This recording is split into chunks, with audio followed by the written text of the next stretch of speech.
राम भगवान होने के बावजूद भी चिरंजीवी नहीं है। मेरा ये मानना है कि 7 जन्म नहीं होते हैं। तो अभी आपको हिटलर अगर सबसे बड़ा विलन लगता है, तो उससे बड़ा विलन आना बचा है। उसका नाम है काली। उसमें एक समुदाय जो जो ब्लैक पैंथर हीरो से लड़ने उतरता है झरने के ऊपर, हाँ जी।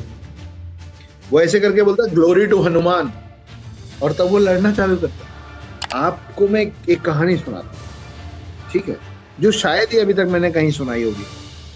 यार भारत के इतिहास में ना कई ऐसी कहानियाँ हैं, कई ऐसे किस्से हैं कि तुम जितना उनके बारे में सुनते हो, तुम जितना उनके बारे में पढ़ते हो, तुम्हें उतने ही क्वेश्चंस खड़े हो जाते हैं और तुम्हें उतने ही अपने आसपास के सराउंडिंग्स को लेके सॉल्यूशंस देखने को मिलते हैं। हमारे आज के गेस्ट अक्षत गुप्ता जी के साथ जब मैं कॉन्वर्सेशन कर रहा था तो कुछ ऐसा ही फील हुआ मुझे। काफ़ी अच्छी, दिमाग खोल देने वाली कॉन्वर्सेशन हुई उनके साथ। तुम देखना उनके थॉट्स काफ़ी डिफरेंट है, कुछ मज़ा आएगा, कुछ सीख के जाओगे आज के पॉडकास्ट से। उनकी अभी ट्रिलॉजी लॉन्च हुई है द हिडन हिंदू के नाम से और काफ़ी ज़्यादा लोग पसंद कर रहे हैं उसे। फर्स्ट ऑफ ऑल अगर अभी तक नहीं पढ़ी है तो नीचे डिस्क्रिप्शन में लिंक तीनों का मिल जाएगा। असल में 3 बुक्स हैं, पहली से स्टार्ट करो और फिर तुम ही बताओ कि कैसी लगी। हाँ, और एक बात, पॉडकास्ट लास्ट में अब्रप्टली ख़त्म हो जाएगा, उसके लिए एडजस्ट कर लेना क्योंकि इंटरनेट का ना कुछ इशू आ गया था। बाकी पॉडकास्ट एंजॉय करो। तो चलो मिलते हैं पॉडकास्ट में अक्षत गुप्ता जी के साथ। Okay. Okay. So first of all all sir, set, all congratulations. Set. आपकी तीनों की तीनों ट्रिलॉजी जो है, तीनों की तीनों बुक्स हैं, वो मतलब दुनिया पसंद कर रही है उनको। तो पहले तो मैं ये पूछूंगा कि मैं एज अ सक्सेसफुल राइटर या फिर टू बी सक्सेसफुल राइटर कैसा लग रहा है?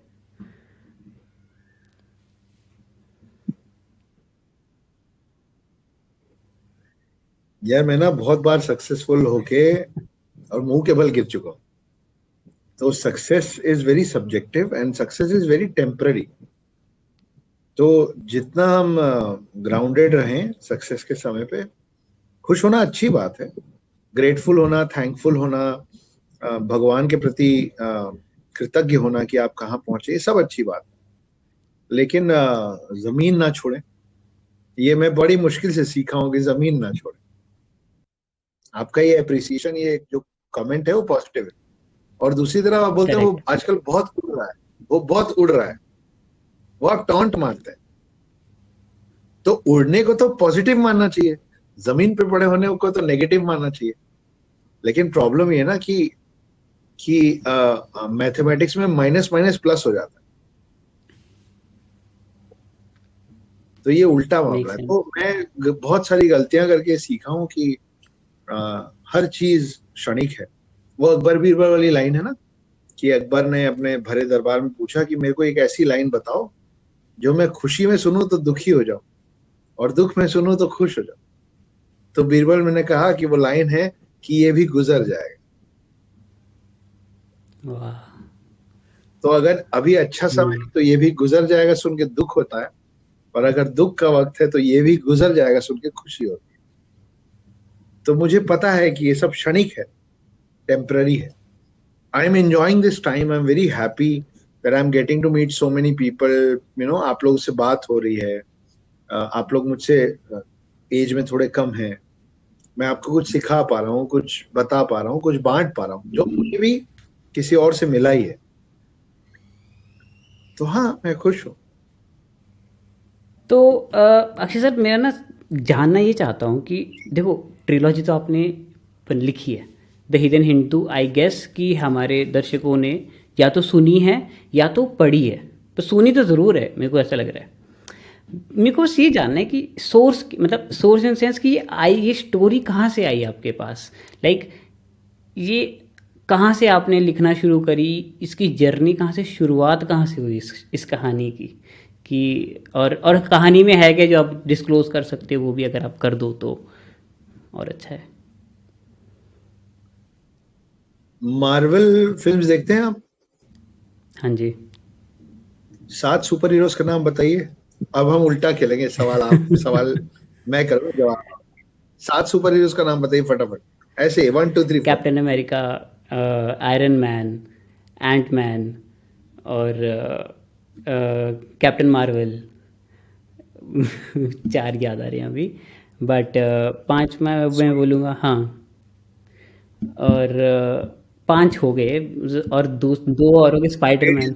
हाँ जी, स्पाइडरमैन मैंने बोल दिया, वो गैलेक्सी। गैलेक्सी वाले दो, जो दो हैं, एक गम्बोरा आई गेस, और साथ में है ब्लैक ब्लैक पैंथर पैंथर, है, ग्रूट ग्रूट या। है जी, ना। 7 चिरंजीवियों के नाम बताइए हमारे इतिहास के। अभी मुझे बस एक दो ही पता है, जैसे हनुमान जी हैं, राजा बलि हैं। आप बताइए। आपको जवाब मिल हाँ गया। जी। अब आपके सवाल का जवाब मैं देता हूँ। ये एक दिक्कत चल रही है हम सबके साथ कि हमको मार्वल के 7 कैरेक्टर्स का नाम पता है, हमको डीसी के भी 7 कैरेक्टर्स का पता है। हमको पता है कि डीसी में सुपरमैन है, बैटमैन है ना, वंडर वुमन है, इधर पे कैप्टन मार्वल है, सब पता है। लेकिन हमारे कल्चर, हमारी धरोहर के जो 7 नाम हैं, जो चिरंजीवी हैं, जो इमॉर्टल है, वो बहुत सारे लोगों को नहीं पता है।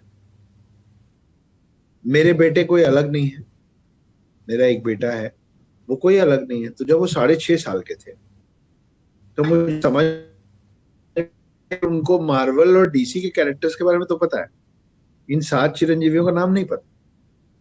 तो मैंने कहानी लिखनी उनके लिए शुरू की थी, पर वो बनते बनते इतनी अच्छी कहानी बन गई, वो इतनी बड़ी कहानी बन गई कि वो 3 पार्ट्स में लिखा गई 6 साल में, और अब वो द हिडन के नाम से प्रचलित हो रही।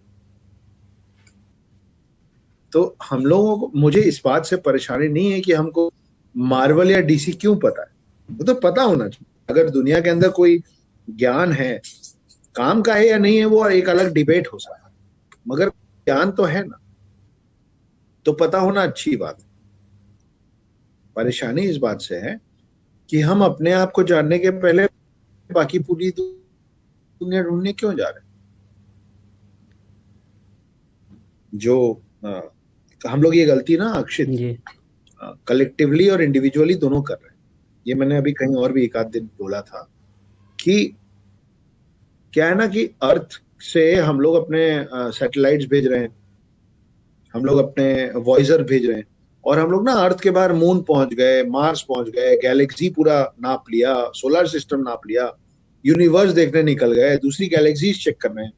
आपको पता है कि अर्थ जो है, अर्थ में रहने वाले हम लोग जो हैं, वो अभी तक हमने अपना कोर चेक नहीं किया है। हाँ ये हम अभी तक अर्थ के कोर में, अर्थ के सेंटर पे नहीं पहुंच पाए।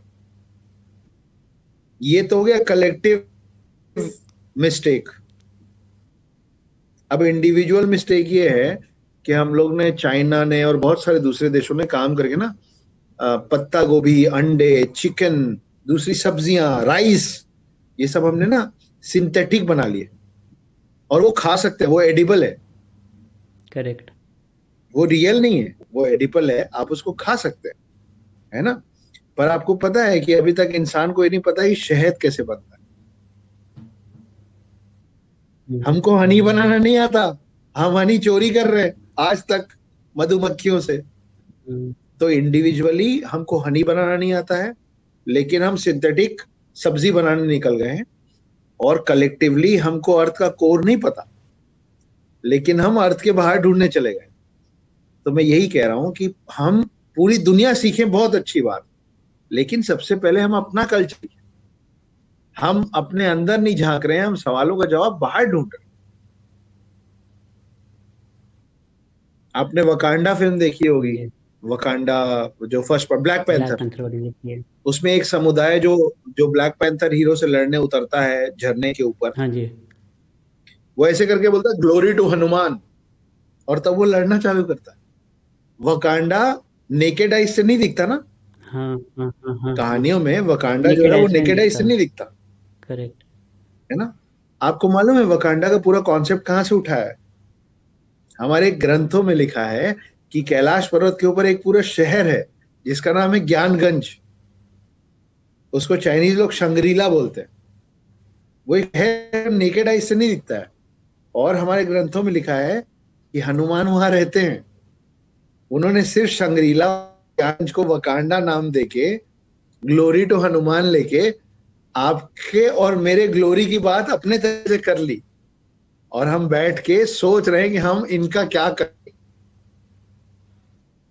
तो जब ये सब समझ में आया तो मुझे लगा कि आपको और मुझे ये सारी बातें पता होनी चाहिए जो मैं आपको अभी इस पॉडकास्ट में बता रहा हूं। इसलिए मैंने द हिडन हिंदू नाम से 3 किताबें लिखी, जिसमें आपको बहुत सारी ऐसी बातें पता चलेंगी जो सत्य हैं, प्रमाणित हैं, पर आपको और मुझे नहीं। क्या बात है सर। मैं एक इस सवाल के ऊपर दोबारा आना चाहूँगा कि कैलाश पर्वत पे क्या है, पर उससे पहले मैं आपसे ये जानना चाहता हूँ कि मतलब चिरंजीवी और मतलब चिरंजीवी कौन होते हैं और क्यों होते हैं। मतलब चिरंजीवी के बारे में हमें चलो आपके थ्रू या फिर जिनको पता था उनको पता लग रहा है, लेकिन अमर, तो अमर लोगों को ये चिरंजीवी कहते हैं क्या? जी, चिरंजीवी का शाब्दिक अर्थ तो अमर अमर ही होता है। लिटरल मीनिंग, शाब्दिक अर्थ जो है वो अमर ही होता है। पर 2 शब्द है, देखिए, एक है चिरंजीवी जिसका मतलब होता है अमर। ठीक है। एक और शब्द है जो कहलाता है दीर्घायु। दीर्घायु, ठीक है। उसका मतलब होता है आयुष्मान, आयुष्मान। मतलब उसका जीवन लंबा हो। अच्छा। तो कई लोग 7 चिरंजीवी जो है वो 7 है ठीक है। जो अमर है। लेकिन जहां आप दीर्घायु को चिरंजीवी से कंफ्यूज करते हैं तो कई लोग सोचते हैं कि चिरंजीवी 8 है, और 8वां नाम आता है मार्कंडे, ऋषि मार्कंडे का। ऋषि मार्कंडे जो हैं वो दीर्घायु थे, चिरंजीवी नहीं थे। कई लोग जामवंत को भी जोड़ देते हैं कि जामवंत तो चिरंजीवी नहीं है। जामवंत भी दीर्घायु थे, कृष्ण के हाथ से उनका वध हुआ है।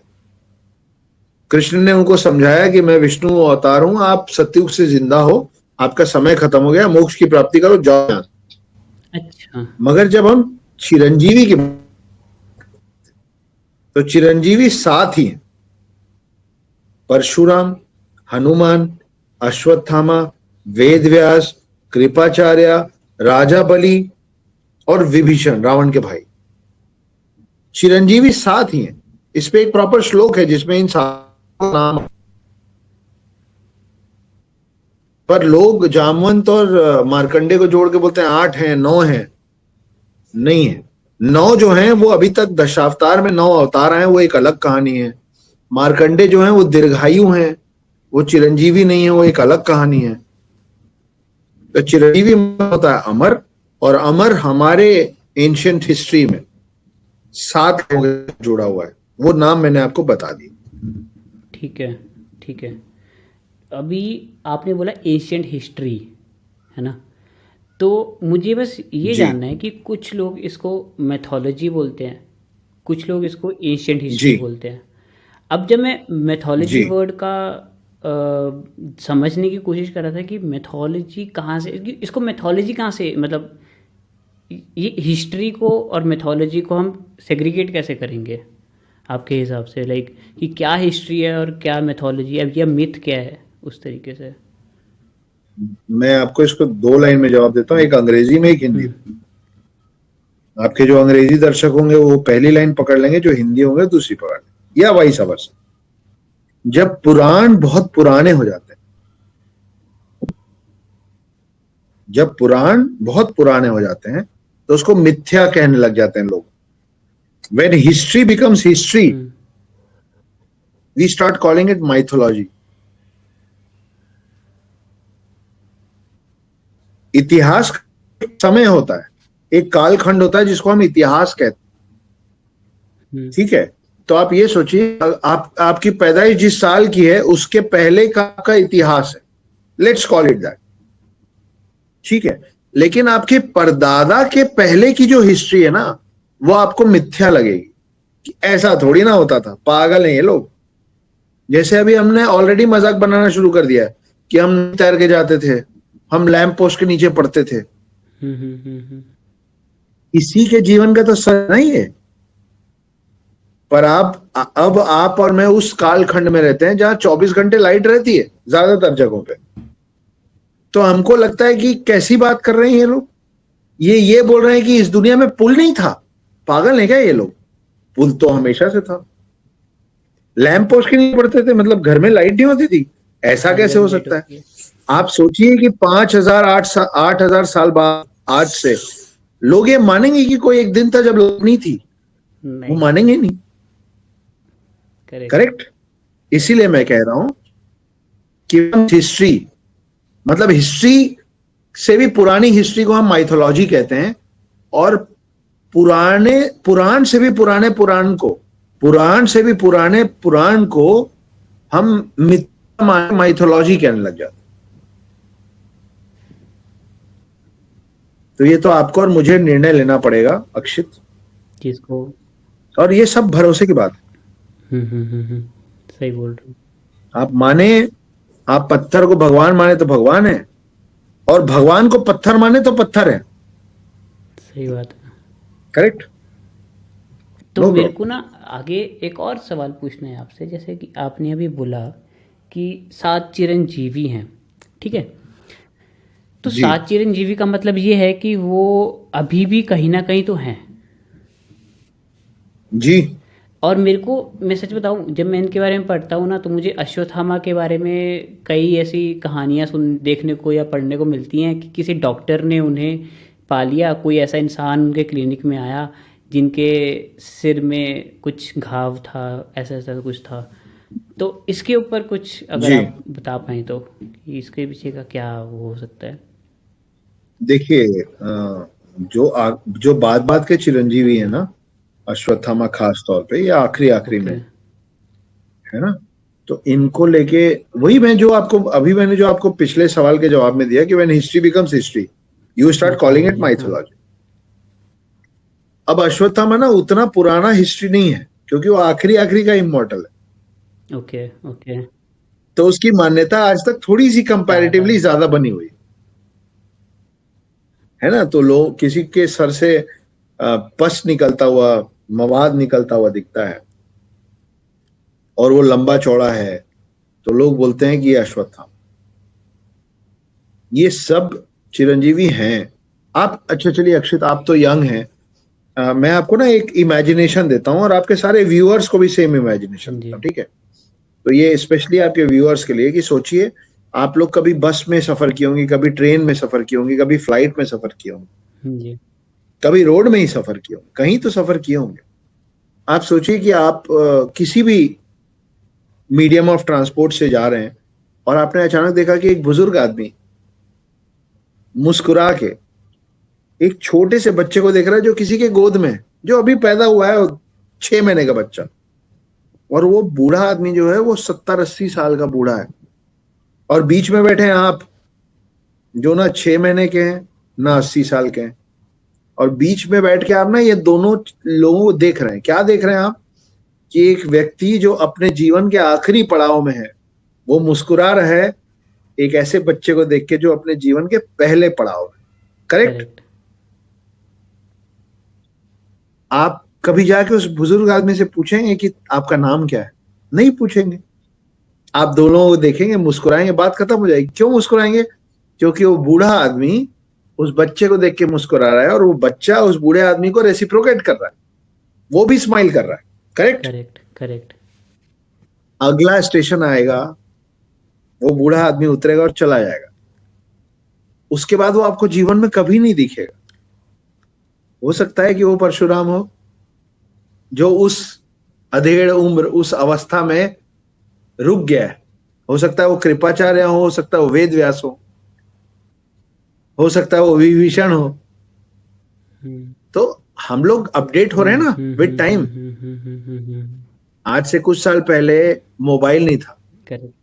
लैंडलाइन चलता था, फिर मोबाइल आया, फिर मोबाइल में टच स्क्रीन आया, फिर टच स्क्रीन के बाद जोमेटो, गूगल, ओला, उबर, स्विगी, पेटीएम हाँ जी। हाँ आया जी। ना? हाँ जी। तो आप और मैं सब अपडेट हो रहे हैं ना लगातार। करेक्ट। ये 7 चिरंजीवी वॉरियर्स हैं, ये भी तो अपडेट हो रहे होंगे ना विद टाइम। करेक्ट। आपको क्यों लगता है कि ये किसी दिन रोड में रथ लेके जनेऊ पहन के अर्धनग्न अवस्था में घोड़ा गाड़ी दौड़ाते हुए आएंगे? जब आप और मैं एक तुच्छ मानव होके अपने आप को अपडेट कर रहे हैं, तो वो इतने बड़े वॉरियर्स हैं, वो अपडेट नहीं हो रहे होंगे? वो आपके बीच में चल रहे हैं, अलग अलग वेशभूषा, अलग अलग रंग में, आपके जैसे कपड़े पहन के आपके साथ ट्रैवल कर रहे हैं। बस आपको और मुझे वो शक्ल नहीं पता कि वो कौन है। ऐसा है। मतलब ये तो कुछ इंटरेस्टिंग, तो गूज़बम्प्स आ गए मेरे को। सॉरी, जवाब थोड़ा नहीं लंबा नहीं हो नहीं गया, नहीं, लेकिन ये जरूरी गूज़बम्प्स था। आ गए मेरे को ये सुन के कि आपने जब बोला ना हमारे साथ होंगे। हाँ हाँ हाँ हाँ, हाँ। वो भाई इतने साल से वो कुछ कमाए भी होंगे ना, उनके पास तो सोना था। वो सोना बेच बेच के भी अगर उसको इंडियन करेंसी कर रहे होंगे, तो हमेशा फ्लाइट पे ट्रेवल करते होंगे। इतने पैसे वाले हैं ये। सही बोल रहे हो, सही बोल रहे हो। ठीक है। तो ठीक है। तो और अच्छा एक और बात, तो हनुमान जी, हनुमान जी जी को मिला कहाँ, मतलब हनुमान जी के बारे में देखो, मेरे को अश्वत्थामा जी के बारे में तो पता है कि उनको कैसे चिरंजीवी होने का, मतलब उनकी क्या कहानी है। हनुमान जी की क्या कहानी है, आप बता सकते हैं क्या? हाँ, मैं एक्चुअली हनुमान जी क्या है ना, अक्षित की आप और मैं जिस पृथ्वी में रहते हैं वो इकलौती पृथ्वी नहीं है। मल्टीवर्स। आप और मैं जिस ब्रह्मांड में रहते हैं वो इकलौता ब्रह्मांड नहीं है। और आप और मैं जिस सच को जानते हैं और जीते हैं वो इकलौता सच नहीं है। आपने ये शब्द सुना है जिसको कहते हैं डेस्टिनी? करेक्ट, सुना है। डेस्टिनी का हिंदी क्या होता है? लिखी लिखी जोखी, मतलब हम तो ऐसे बोलते हैं। जो वो लिखा होगा है ये वो होगा, होगा, किस्मत, किस्मत। जो भी आप करेक्ट। चाहें, अलग अलग करेक्ट। भाषाओं में बोलो, है हाँ ना? जी। तो हर इंसान और हर चिरंजीवी का की एक डेस्टिनी है। वो लिखा हुआ है, वो सब वैसे ही जिएंगे, वो सब वैसे ही जिएंगे। अश्वत्थामा के हाथ से वो पाप होना लिखा है, जिसके कारण उसको कृष्ण श्राप देंगे। और जब आप वापस हनुमान में आते हैं, तो हनुमान जी को राम जी बुद्धू बना के, अच्छा। बेवकूफ बना के, अच्छा। उनके इनोसेंस का फायदा उठा के राम उनको पृथ्वी में छोड़ के चले जाएंगे, क्योंकि राम राम भगवान होने के बावजूद भी चिरंजीवी नहीं है। राम का सेवक हनुमान जो है, वो सेवक होने के बाद भी चिरंजीवी है। चिरंजीवी मतलब वो पृथ्वी, ये जो गोल पृथ्वी है ना, गोल पृथ्वी, इस गोल पृथ्वी के अंदर फंसा हुआ है, इसके बाहर जा नहीं सकता। लेकिन राम को जाना है, तो राम उनको हर बार, हर योनि में, हर ब्रह्मांड में, हर पृथ्वी में, हर काल में, हर महाकाल में, हर बार त्रेता युग में बुद्धू बना के चले जाते। और हनुमान जो हैं, उनका काम बाकी 6 चिरंजीवियों के साथ मिलके कल्कि की मदद करना है। तो जब तक विष्णु के आखिरी अवतार, दशावतार के आखिरी अवतार कल्कि यहां नहीं आएंगे, कलयुग के अंत में, काली, जो काली मतलब काली मां नहीं, ये भी लोग मिसकंसेप्ट करते हैं। काली 2 हैं, जैसे बाली 2 हैं। बाली एक है रामायण का बाली, सुग्रीव का भाई, करेक्ट। और एक है बाली, राजा बाली राक्षसों का, जिसको वामन अवतार में आके विष्णु जी ने नरक वरदान दिया था। वैसे ही काली 2 हैं, एक वो काली माँ है जिनकी हम पूजा करते हैं, और एक काली है जो मेन विलेन बनने वाला है कलयुग के अंत का। तो अभी आपको हिटलर अगर सबसे बड़ा विलेन लगता है, तो उससे बड़ा विलेन आना बचा है, उसका नाम है काली। और उससे लड़ने जो शख्स आने वाला है, जो व्यक्ति आने वाला है, जो महापुरुष आने वाला है, जो शिव और विष्णु का अंश आने वाला है, उसका नाम है कल्कि। इतने बड़े विलेन के साथ कल्कि अकेले नहीं जीत सकते। राम को लक्ष्मण की जरूरत थी, कृष्ण को बलराम की जरूरत थी, और कल्कि को 7 चिरंजीवियों की जरूरत है। तो ये 7 चिरंजीवी जो एक एक करके, श्राप हो या वरदान हो, जो जुड़ते चले जा रहे हैं ना, वो कलयुग के अंत में कल्कि का साथ देने की तैयारी कर रहे हैं। अच्छा। तो जिस रोज कल्कि आएंगे और काली के सामने खड़े होंगे, ये 7 चिरंजीवी में से एक होंगे हनुमान। अब हनुमान अपने आप में इतने शक्तिशाली हैं कि वो जिस युद्ध में उतरे वो तो ऑलरेडी, मतलब it's a won battle already. अगर हनुमान उतरे तो जीत निश्चित है, जी जीत निश्चित है। जी आप सोचिए कि काली कितना बलशाली और कितना पावरफुल होगा कि हनुमान के होने के बावजूद भी 6 और चिरंजीवी और विष्णु अवतार की जरूरत पड़ने वाली है। तो वो है काली, जिसके लिए इन सबको संगठित होना है, एकजुट होना है, कलेक्टिव होना है। और ये 7 चिरंजीवी का काम है, जिसमें हनुमान एक हैं, कल्कि की मदद करना काली पे विजय पाने के लिए। ये है पूरा सर्कल। तो आपने ऐसे अभी बोला कि ऐसे हनुमान जी को बुद्धू बना के श्री राम जी चले जाते हैं विष्णु देव के अवतार में। तो मुझे ये जानना है, तो इनको बार बार क्यों ऐसा होता है? उनको मतलब पता नहीं लगता है क्या हनुमान जी को कि पहले भी तो गए थे, पहले भी चले गए थे? डेस्टिनी, हाँ, डेस्टिनी का हिंदी है नियति। जी और कई बार लोग ऐसा सोचते हैं कि जब हनुमान जी को तो सब याद है, तो वापस होगा तो हनुमान जी को याद नहीं रहेगा क्या? नहीं, जब कलयुग खत्म होगा तो सतयुग फिर से शुरू होगा। सतयुग फिर से शुरू होगा, ये एक एक करके इमॉर्टल्स फिर क्रिएट होंगे, फिर त्रेता युग आएगा, फिर हनुमान जी बाल रूप में पवन पुत्र हनुमान के तौर पे उनका सृजन होगा, वो पैदा हो गए। फिर वो सूरज को खाने उड़ेंगे क्योंकि उनको लगेगा कि अरे ये तो फल है। फिर इंद्र उनको वज्र से मारेंगे, फिर पवन देव नाराज होंगे, सारी चीजें फिर होंगी। फिर उनको ये श्राप दिया जाएगा कि तुम्हारे में इतनी ताकत है पर तुमको वो ताकत संभालनी अभी आती नहीं। तो अच्छा ये है कि तुम अभी अपनी ताकत भूल जाओ। ताकत तुमको तब याद आएगी जब तुम उसको संभालने के काबिल हो जाओगे। काबिल कब होगे?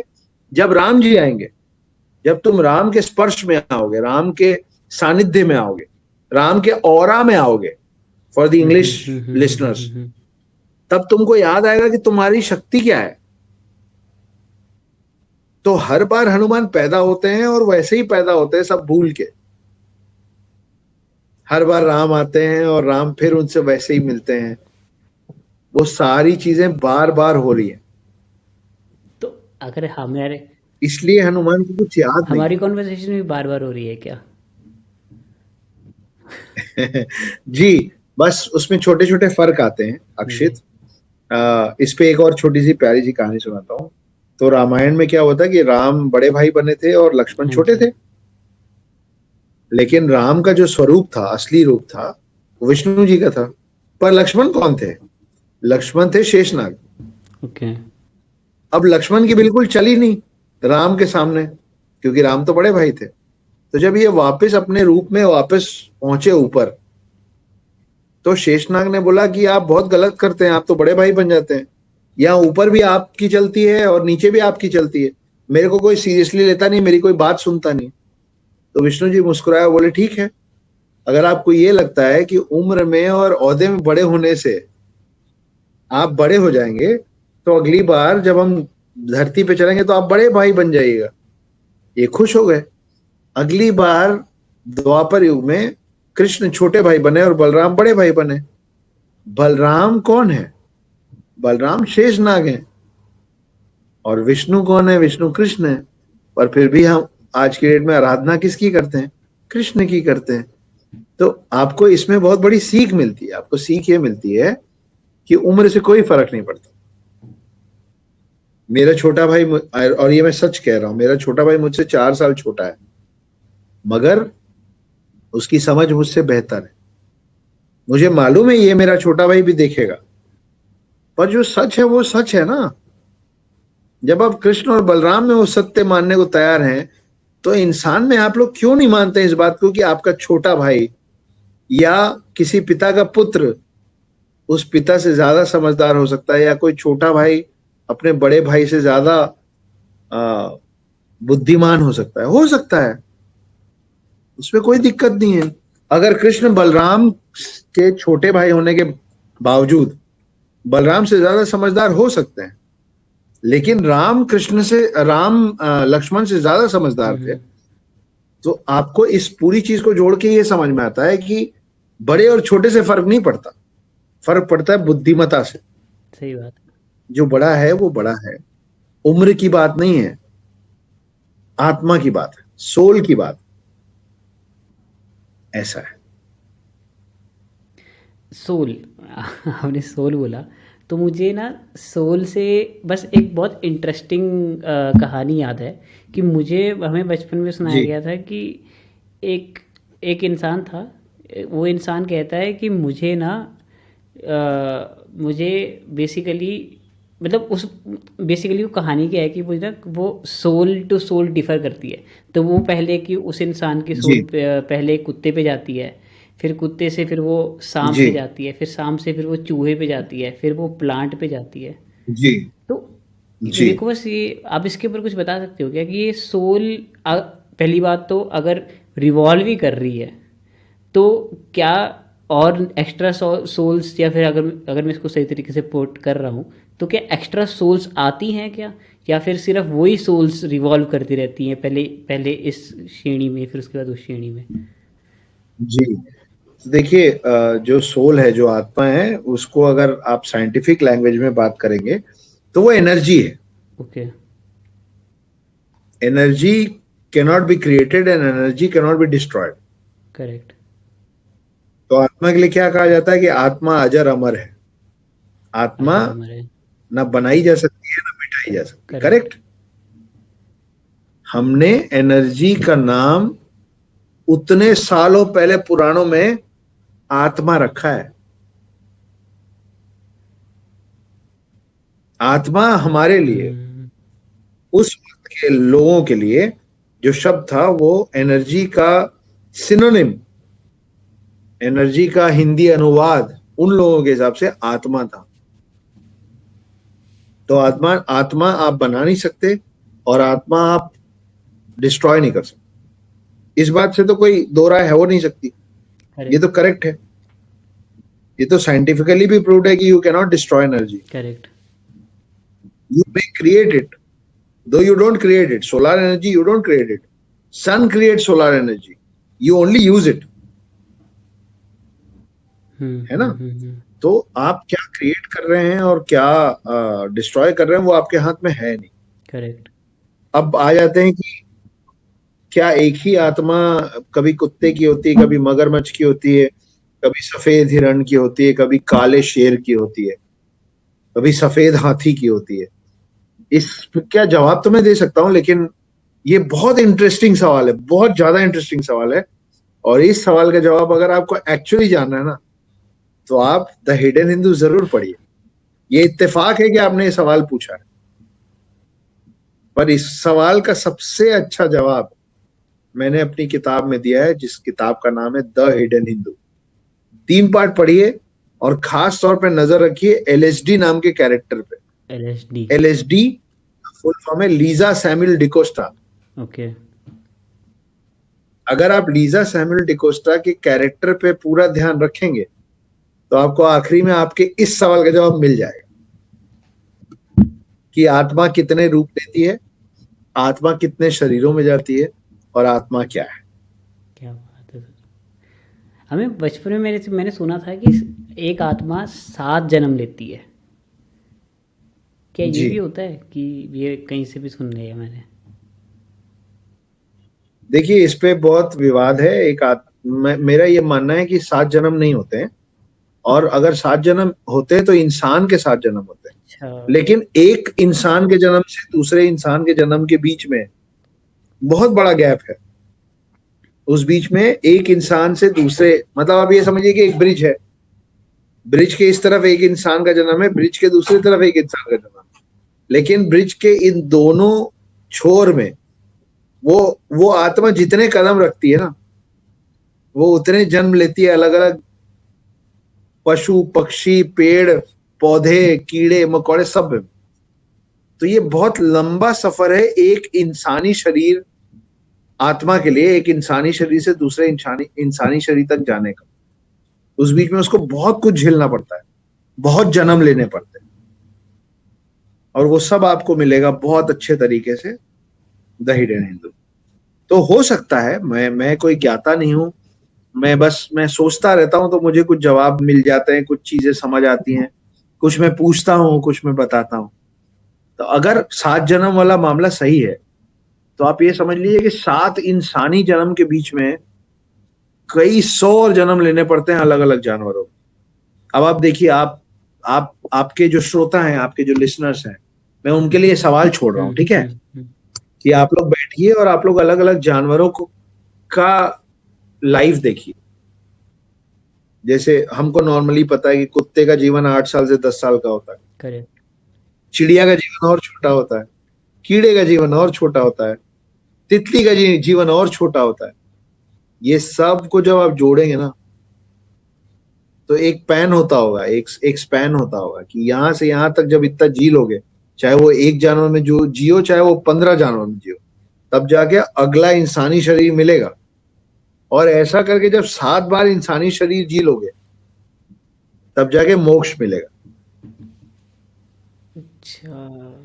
तो पता नहीं कितने जीवन जीने पड़ते हैं 7 इंसानी जीवन पाने के लिए, और शायद 7 इंसानी जीवन के बाद शायद शायद मोक्ष की प्राप्ति होती होगी। तो कुल मिला के आत्मा का जो सफर है ना, वो 7 जीवन का नहीं है, वो कई 100 जीवनों का है, जिसमें 7 जीवन जो हैं वो इंसानी है।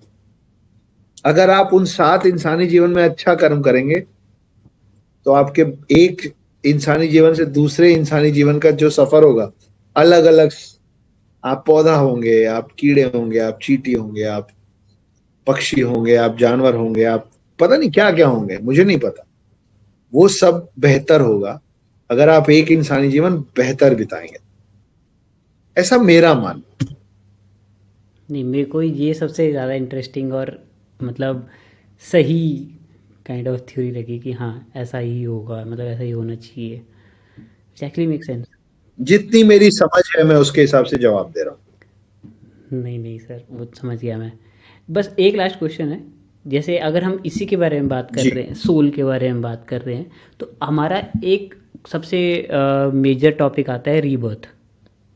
तो अब रीबर्थ के ऊपर जी जब मैं पढ़ रहा था तो मुझे पता लगा कि दो, सिर्फ इंडिया में 2 ऐसे केसेस बताए गए हैं जहाँ पे बच्चों जो नया रूप था उस बच्चे को याद था। आपने पढ़े, बताया, आपको पता है इसके बारे में कि एक बच्चे को याद था कि वो पिछले जन्म में कौन था। का नाम था शांता। अच्छा, तो उसके बारे में अगर आप बता जी सकते हो कि आपके क्या थॉट्स हैं उसके ऊपर। देखिए, पुनर्जन्म का जो कॉन्सेप्ट है ना अक्षित, वो हमारे हमारे ग्रंथों में बहुत पुराना है। साइंस अब इसको डिस्कवर कर रहा है, इन्वेंट कोई नहीं कर सकता। डिस्कवर। इसकी खोज हो सकती है, इसका आविष्कार नहीं हो सकता। करेक्ट। तो मैं यही कहता हूं बार बार कि देवभूमि भारत जो है, हमारा जो देश है, हमारी जो मिट्टी है, हमारा जो लैंड है, उसकी समझ, वो यहाँ पैदा होने वाले लोगों की समझ ऑलरेडी वेस्टर्न कंट्री से बेटर है, इसमें कोई दो राय है नहीं। अब मैं ये बोल रहा हूं तो इस पे सवाल उठेंगे, तो मैं उसका जवाब दे देता हूं। आपको मैं एक कहानी सुनाता हूं, ठीक है, जो शायद ही अभी तक मैंने कहीं सुनाई होगी, मुझे याद नहीं। ये जो पुनर्जन्म का सीन है ना, वो मैं आपको एक ऐसी कहानी से जोड़ता हूं जो ऑलरेडी हमारे ग्रंथों में लिखी हुई है। तो कृष्ण जी ने जब सब हो गया था, वो रणछोड़ दास हो गए थे, वो द्वारका उनका डूब गया था, जो होना था महाभारत सब खत्म हो गया था, अब कृष्ण के जाने का वक्त था, पृथ्वी छोड़ने का वक्त था। तो कृष्ण एक पेड़ के नीचे बैठ के एक पैर पे दूसरा पैर रख के बांसुरी बजा रहे थे। एक भील को वो बांसुरी किसी जानवर जैसा सुनाई पड़ा और उस भील ने एक तीर चलाया उस आवाज पे। उसको कहते हैं शब्द भेदी बाण। ये शब्द भेदी बाण वही है जो राम ने चलाया था वो गोल्डन हिरण के लिए, जब सीता का अपहरण किया था रावण ने। Okay okay. जो रावण के मामा, आपको ध्यान है ना, हाँ जी हाँ जी हाँ जी हाँ जी, मरीच जी, तो वो उन्होंने भी शब्द भेदी चलाया था। और यहाँ पे एक भील ने, भील मतलब कबीलावासी, उसने एक बाण चलाया उस आवाज पे। वो बाण लगा कृष्ण जी के एड़ी पे वो एड़ी भेद गए, वो बाण जो था वो एड़ी भेद गया, उससे खून बहने लग गया। आप सोच सकते हैं कि कृष्ण जितना बलशाली, पराक्रमी, भगवान अवतार एड़ी में एक तीर लगने से मर जाए, लेकिन कृष्ण मरने लग गए। ये जो कृष्ण के एड़ी में तीर लगा था ना, इसी का दूसरा अनुवाद है अकिलीस हील्स। अगर आप ग्रीक पढ़ेंगे तो ग्रीक माइथोलॉजी पढ़ेंगे, Achilles is a very big hero. और आप एक फिल्म है ट्रॉय, आप वो ट्रॉय देखिएगा, उसमें अकिलीस क्यों मरता है? क्योंकि उसकी एड़ी में एक तीर घुस जाता है। अच्छा, तो वो मतलब जी मोर देन ह्यूमन है वो। और ये अकिलीस हील जो मैं बोल रहा हूँ ना, ये ग्रीक्स का ना बहुत ही one of the most accepted